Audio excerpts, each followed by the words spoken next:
Fala galera, sejam todos muito bem-vindos aqui na Coletiva do Juba. Nós estamos de algo estarrecedor. São duas coisas estarrecedoras que eu quero mostrar para vocês aqui. Uma delas é do Arnaldo Ribeiro, jornalista que também é São Paulino. Ele coloca de uma maneira aqui uma coisa assim impressionante, um modo aqui do Palmeiras de fazer uma estratégia para poder ter alguns benefícios. Eu quero ler as exatas palavras dele que estão postadas aqui numa página do Planeta Futebol, e eu vou atualizar vocês sobre isso daqui. E falar também sobre esse rapaz aqui, o Pedro Andrade. Já falei sobre isso mais cedo, mas o portal da Torcida que Conduz, que pode até ser do Baby, da Independente, ele também coloca aqui, a pessoa lá da página coloca que era o cara fora do São Paulo, e eu vou te mostrar o porquê. Mas o ponto focal e maior, mais impressionante que nós temos no dia de hoje aqui é o lance da SAF do São Paulo. É algo extraordinário, assim, estarrecedor, uma coisa impressionante. Não fico estarrecido no mau sentido, mas no bom. Coisa maravilhosa pode estar para rolar aqui no São Paulo Futebol Clube, e é agora, hein? É impressionante o que eu vou passar aqui para vocês, em uma matéria que saiu na CNN hoje e deu um rebuliço, deu muito o que falar. É algo que os São Paulinos podem finalmente torcer por isso, porque está acontecendo e a coisa vai ser estratosférica. Vai ser um divisor de águas na história do São Paulo, se não for talvez a maior mudança da história do São Paulo Futebol Clube, uma coisa jamais vista, impressionante. Vamos então falar do São Paulo aí? Vamos aí? Então, deixa esse like para dar aquela moral no vídeo. Posso contar com o teu likeinho? E se inscreva aqui no canal também, que você é muito bem-vindo, muito bem-vinda. Vem comigo, faça parte dessa família que só cresce, beleza? Meus amigos, olha só, antes de falar de todas as notícias que eu passei aqui, o rapaz, o Matheus Ferreira, do São Paulo, ele deu uma entrevista agora que ele era do Vasco, né? E ele veio pro São Paulo. Ele esteve no Vasco desde os 6 anos até agora, quando ele tem 19. Ele veio pro São Paulo no começo do ano agora e acaba de assinar um contrato de renovação com o São Paulo, ficando aqui agora definitivamente. Ele largou o Vasco e veio pro São Paulo, e o cara está surpreso, impressionado com o tamanho da estrutura que ele encontrou aqui. Então é coisa boa também. Vamos lá que vai ser bom. Matheus Ferreira, o volante. Quero que ele dê muito certo, tomara que dê certo, inclusive, em que o rapaz aí, ele consiga ser craque, ídolo aqui do São Paulo Futebol Clube. O Arnaldo Ribeiro, quando ele... E a polêmica aqui, depois eu falo da SAF, tá? Pera aí que eu quero começar com isso aqui é muito interessante também. O Arnaldo Ribeiro, ele fala sobre o Palmeiras aqui, o papo é do Palmeiras, Palmeiras da Leila Pereira, Palmeiras que fez nota oficial ali, reclamando também da arbitragem.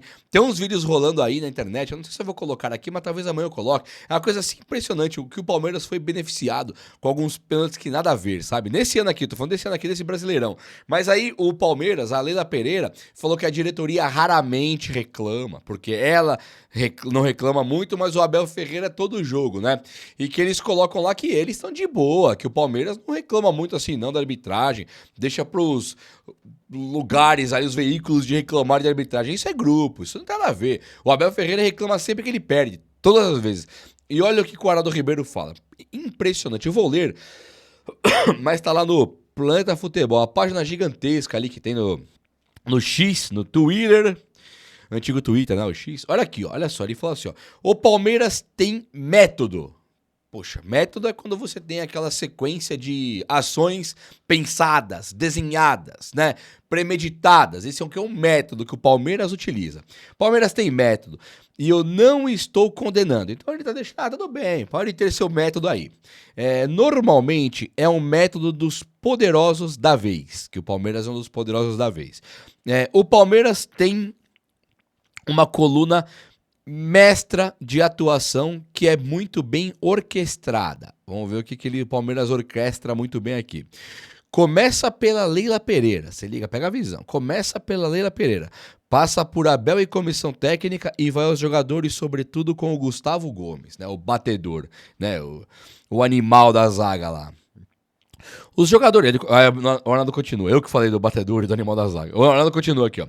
Os jogadores do Palmeiras pressionam... Olha que coisa mais suja, cara. Os jogadores do Palmeiras pressionam mais a arbitragem do que os jogadores do São Paulo, que foram os prejudicados.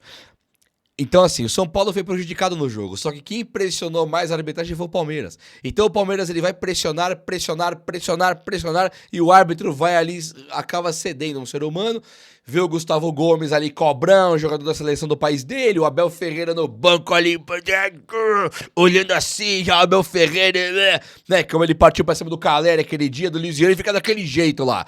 E aí tá os jogadores buzinando no árbitro, o Abel Ferreira, e ele já sabe que se passar por isso tudo vai ter a Leila, né? Então esse é o método. Então, os jogadores do Palmeiras pressionam mais a arbitragem do que os jogadores do São Paulo, que foram prejudicados. É um método enraizado há algum tempo no Palmeiras, e ele continua. E há métodos também na nota oficial. Olha isso, o Palmeiras ele fez uma nota oficial lá, né, falando da arbitragem, coisa e tal, e que é um absurdo, que estão pesando muito a mão nas críticas e tal. E ele fala que na nota oficial também já vem pensada, vem com método. O Palmeiras publicou uma nota que já mira o Flamengo, porque o Flamengo tá liderando o brasileiro e tal, eles estão pensando no Flamengo. Não mira no São Paulo. Se você ler a nota, você vê que o São Paulo é insignificante depois do segundo parágrafo. O alvo do Palmeiras, na nota, é o Flamengo. O Flamengo também se manifestou após o jogo contra o Bahia.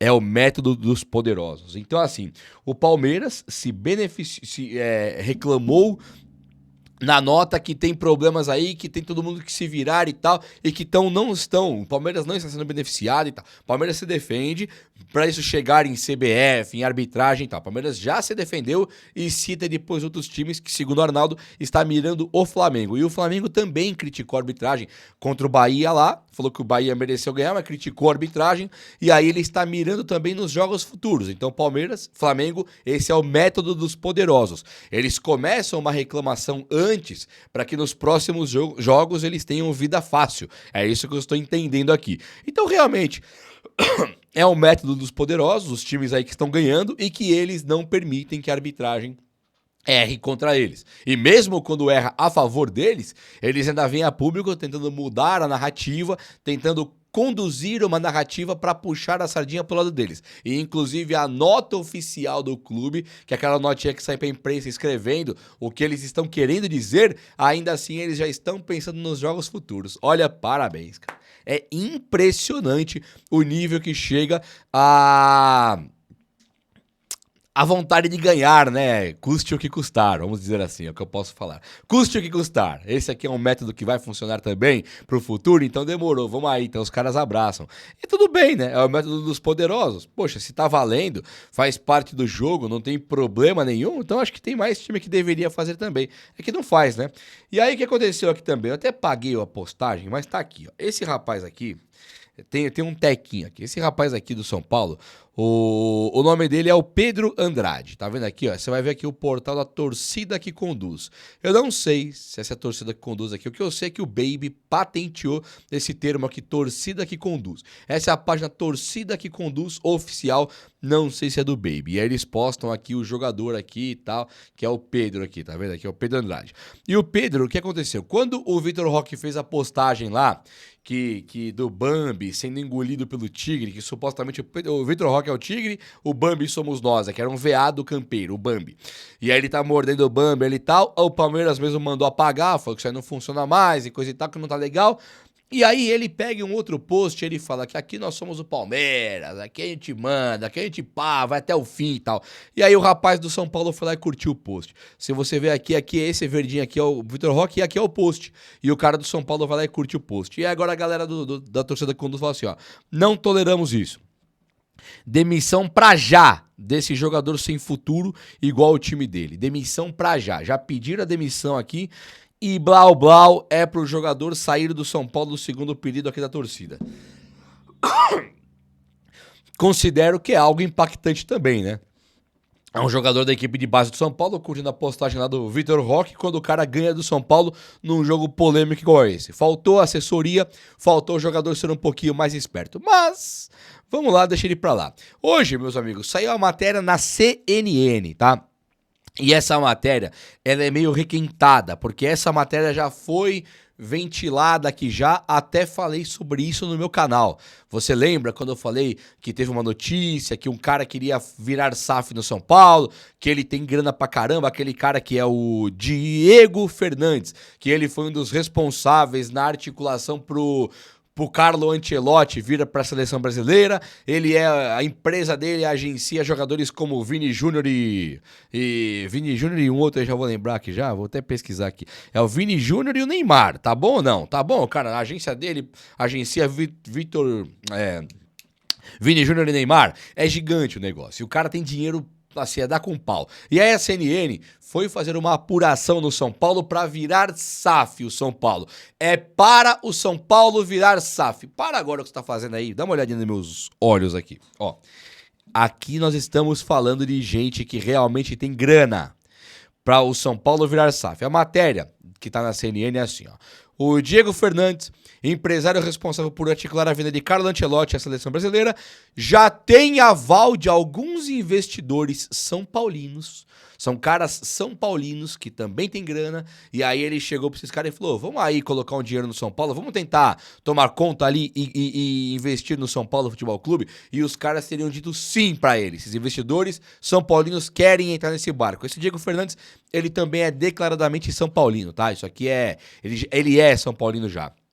E aí, tem além dos investidores são paulinos, um banco de investir, um banco brasileiro também que iria investir no clube, segundo o que a CNN apurou. Então, assim, nós temos também um banco ali por trás. Então tem um banco grande brasileiro que vai colocar a grana e também esses investidores aí são paulinos e mais o Diego Fernandes que tá juntando esse grupo aí para vir pesado, para colocar dinheiro ali assim a perder de vista no São Paulo Futebol Clube, né? Aqui, ó, fala assim, ó, o Diego conversa com pessoas ligadas ao clube, né? E já procura um instituto de pesquisa para entender o que a torcida espera do futuro administrativo do clube. Então, olha só, ele tá articulando agora com uma empresa, quer ver uma empresa que pesquise torcedores do São Paulo, para os torcedores dizerem o que eles acham do Diego Fernandes investir no São Paulo. O que nós achamos?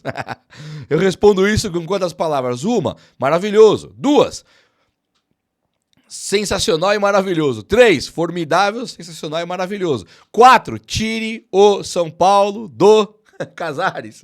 Não sei se deu 4. Mas assim, o São Paulo hoje entrou num buraco financeiro, né? E aqui ainda continua. Ele fala assim, ó. Do clube e tal. O empresário de 40 anos, tá bilionário com 40 anos, tá bom. O empresário de 40 anos é São Paulino e fundador da 08 Partners, que é parceiros aqui, né? 08 Partners, que cuida da vida financeira de mais de 100 atletas profissionais, entre eles alguns já aposentados. Entre seus clientes estão nomes como de Neymar e Vinícius Júnior também, né? E aí ele fala assim, que porém, o Júlio Casares, que é o atual presidente de São Paulo aí, ele tem preferência com a Galápagos. Lembra aquela a Galápagos? É aquela não é a do fundo de Cotia, não, que esse aí é um outro lugar. A Galápagos é aquela do FIDIC. A Galápagos é a empresa que tem que tirar a dívida do São Paulo, diminuir em 200 e poucos milhões. Essa daqui é a Galápagos. Então a Galápagos ficaria à frente aí como uma empresa assim, essa do que o Júlio Casares prefere, né? E tem a votação do FIP também, que é o Fundo de Investimento e Participação lá de Cotia. Então o Casares, ele tem hoje a Galápagos com o FIDIC. E ele tem também o FIP, que é o Fundo de Investimento lá de Cotia também. E aí, o FIP promete captar 250 milhões em investimentos para as categorias de base. Já o FIDIC, que é o fundo de investimento, ele tem o objetivo de diminuir a dívida bancária do clube. É o que eu tava falando aqui, né? E aí o que acontece? O São Paulo, então, ele pegaria uma grana com o FIDIC para pagar o banco, para não ter dívida bancária, aquele monte de juros. E ele pegaria também da FIP, de Cotia, lá 250 milhões, e 30% de Cotia seria desses investidores que dariam os 250 milhões agora. E nada disso está sendo aprovado no São Paulo. Até aquela briga do Casares com o Belmonte é parte disso aqui também. Então o bicho tá pegando. Se você pensar direitinho, o bicho tá pegando e a coisa tá ficando ali grandiosa. O São Paulo vive uma situação difícil. Aqui eu não vou ficar lendo aqui que o São Paulo vive difícil, 1 bilhão, coisa e tal. Isso aqui não tem nada a ver, né? Mas o que me pega aqui? Esse Diego Fernandes É um cara que, na primeira vez que nós conversamos sobre isso, ele gostaria sim de assumir o São Paulo, lembra? Que era a primeira notícia sobre essa SAF do São Paulo, e aí seria uma SAF. Para o Júlio Casares aceitar, junto com seus conselheiros lá, ele conseguir aprovar que o Diego Fernandes, junto com esse grupo de São Paulinos investidores e mais o banco, os caras podem entrar, por exemplo, como se fosse um padrão Leila Pereira, com uma empresa por trás. A Leila, tipo assim, ela entrou no Palmeiras e ela tinha a Crefisa, colocou o nome lá. Hoje ela é presidente, nem a Crefisa tá lá mais. O São Paulo, esses caras poderiam entrar e entrar com alguma participação, algum interesse assim, tipo Leila Pereira, para recuperar o dinheiro investido. Mas eles colocam um aporte de grana assim gigantesca de forma imediata. Esse é um perfil. O outro formato. Um outro formato seria o São Paulo virar SAF. E esses caras meio que comprarem o São Paulo. Então eles poderiam entrar praticamente comprando o São Paulo, né? Quanto que o São Paulo vale? Vamos pensar que tem 1 bilhão de dívida, tem que juntar 2 bilhões, 3 bilhões, quanto vale o Morumbi, quanto vale Cotia, sabe? É uma grana, comprar o São Paulo não é fácil. Não é simples o São Paulo virar uma SAF que alguém comprou, virou um dono. Então não tem essa. Isso não vai existir. Não existe. O que pode é alguém chegar e entrar em parceria com o São Paulo, só que mandando, né? É uma parceria que manda. Igualzinho a Leila Pereira fez antigamente. Ela entra com uma parceria que manda e depois ela tem data para sair. E aí é o momento em que o São Paulo poderia acabar de uma vez por todas com a sua dívida total. O São Paulo, ele tem uma dívida hoje total de 1 bilhão de reais aproximadamente, pode ser até menos, né? Porque o São Paulo fez a venda dos caras de Cotia agora, então pode ser que o São Paulo tenha uma dívida total de até menor do que esses 1 bilhão aí, esse 1 bilhão aí. Aí os caras, eles podem chegar e tentar mandar no time do São Paulo. Faz essa parceria onde eles vão ser os gestores. Pro Casares largar o osso dele agora, eu acho quase que impossível.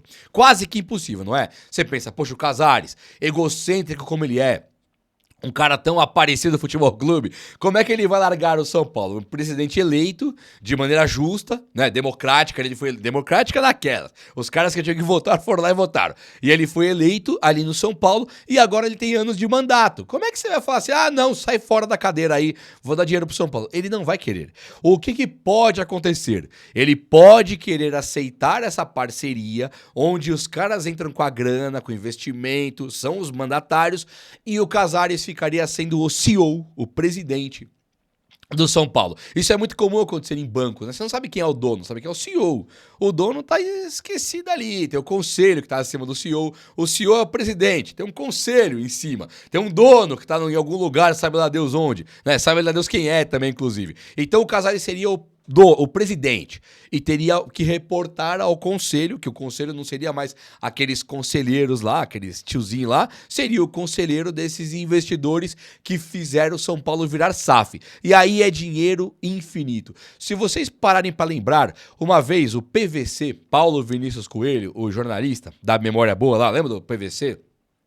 O PVC, ele falou isso aí, mais ou menos isso, que o São Paulo, que o Casares, ele tava tentando sangrar o São Paulo, fazendo uma sangria, tal, não sei, estancar a sangria, desidratar, não lembro qual o termo que ele usou, mas era tipo assim, vou desmantelar o São Paulo para depois eu vender uma SAF aí e eu virar o CEO, que o Casares faria isso. Ele desmantelaria o São Paulo de maneira até meio que proposital para vender para alguém, não ter mais solução, não ter mais saída, agora vende para esse grupo aí, vendeu para o grupo, o Casares seria nomeado o CEO, é a única maneira que ele aceitaria talvez para largar o osso de ser o presidente. Tudo isso aqui é especulativo, tá?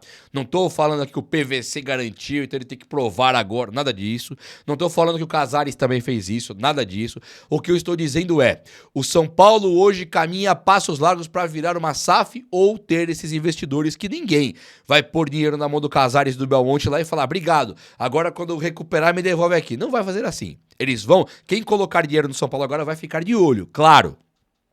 Vai colocar o dinheiro e ficar de olho. Não é diferente de você pegar, por exemplo, aquele Juliano Bertolucci. Eu não sei se ele põe dinheiro no São Paulo. O que ele coloca é jogadores. Quando vende o jogador dele, é tipo assim, o São Paulo vendeu por 50, tem que dar 20 pro Juliano Bertolucci e ficar com 30. Aí o São Paulo, depois eu te dou esses 20 aí. Tô falando de uma maneira bem chula, que não é bem assim, mas é tipo isso. Eu te pago aí os 20 que eu te devo? Depois, tá? Amanhã, no que vem, no próximo jogador. Ah, demorou. Vou colocar mais um jogador aí então. E o São Paulo, então coloca mais um jogador aqui. E aí vai colocando, até que um dia o Juliano Bertolucci tinha grana para receber do São Paulo. São Paulo não tinha como pagar. O Neverton aparece, virou a madruga. Acordamos de manhã, Neverton vendido. Lembra disso? E vendeu por 20 milhões. O São Paulo não tinha poder nenhum de escolha. O cara simplesmente foi embora para um time aí do Emirados Árabes e acabou perdendo o cara. Nem vimos o moleque no profissional. E ele era um cara do Bertolucci Sports. Então, o que esse Bertolucci aí fez? Ele colocou os jogadores no São Paulo. Ele não chegou a pôr um dinheiro propriamente. Agora você imagina esses investidores com o Diego Fernandes e eles colocam o dinheiro. Eles vêm aqui e falam, vamos dar 1 bilhão pro São Paulo. 1 bi. Não é difícil pra esses caras. Não é mesmo. Cada um coloca 100zinho aí em 10 caras. Não é difícil, não. Aí coloca 1 bilhão ali no São Paulo. Eles não vão jogar 1 bilhão e falar, vai lá, Casares, boa sorte. Se der errado, perdemos. Se der certo, você me devolve 120 para cada um. Não existe isso. Eles colocariam a grana, mas eles também, com isso, pegariam a caneta. Eles teriam o poder de decisão, o poder de escolha e eles mandariam no São Paulo. Claro que o Casares, tendo que aceitar, não só o Casares, mas o Conselho de São Paulo, tem uma monte de gente que teria que participar disso. Por isso que não é fácil o São Paulo mudar de mãos. Essa situação, o São Paulo ele tem ali esse grupo de conselheiros que são sempre eleitos, que a situação não tem oposição. É tranquilo pros caras. Só que isso levou o São Paulo pro buraco. Então pode ter conselheiro agora lá. Já sei que tem um monte rachado com o Casares. Um monte. O Casares, a gestão dele praticamente acabou. Ninguém mais confia nele. Qualquer negociação hoje é uma cortina de fumaça. Fala que vai receber 70 milhões da Libra. Ninguém tá nem aí com esse dinheiro. Igual a Copa do Brasil. Ganhou 70 milhões? Ah, tá. E daí? Sabe, o dinheiro sumiu, ninguém sabe. Pagou juros do banco. É complicado. Então você fala, mas vai ter 250 milhões do FIP de Cotia. Todo mundo, e daí? Vai acabar o ano, tá com déficit e a dívida de 1 bilhão e 100. É assim que o São Paulino pensa hoje. Todo mundo desanimou. O Morumbi vazio não é mera casualidade. O São Paulo fez uma partida clamorosa contra o Palmeiras e perdeu por falta de poder mesmo. Não é porque o Palmeiras simplesmente comprou a partida. Acho que não. É porque um juiz, mesmo um árbitro, pra apitar contra Casares e Crespo é uma coisa. Pra apitar contra Leila Pereira e Abel Ferreira é outra. Opa, melhor não mexer com Leila e Abel, não. Pega os bonzinhos. E o bonzinho somos nós. Sabe, é o Crespo, é o Dorival, é o Casares, são os bonzinhos. Então o Júlio Casares, ele perdeu muito o fio da meada aí. Portanto, acredite se quiser, o São Paulo tá a um passo, não sei se é SAF o termo exato, mas a um passo do poder mudar de mãos e o São Paulo ter um aporte financeiro assim de bilhões, você pode ter certeza que isso está acontecendo. Tá aqui a notícia na CNN, que eu praticamente li ela inteira aqui, não é coisa da minha cabeça, não é um conto de fadas, não é esoterismo que eu tô falando aqui. Percebe? E aí, está empolgado? Empolga um pouco mais ou não empolga? Fala comigo aí, vai. O vídeo de hoje foi esse. Eu espero que você tenha gostado e se você gostou, chega nesse likeão. Tamo junto. Um abraço, meus amigos. Até a próxima. Valeu!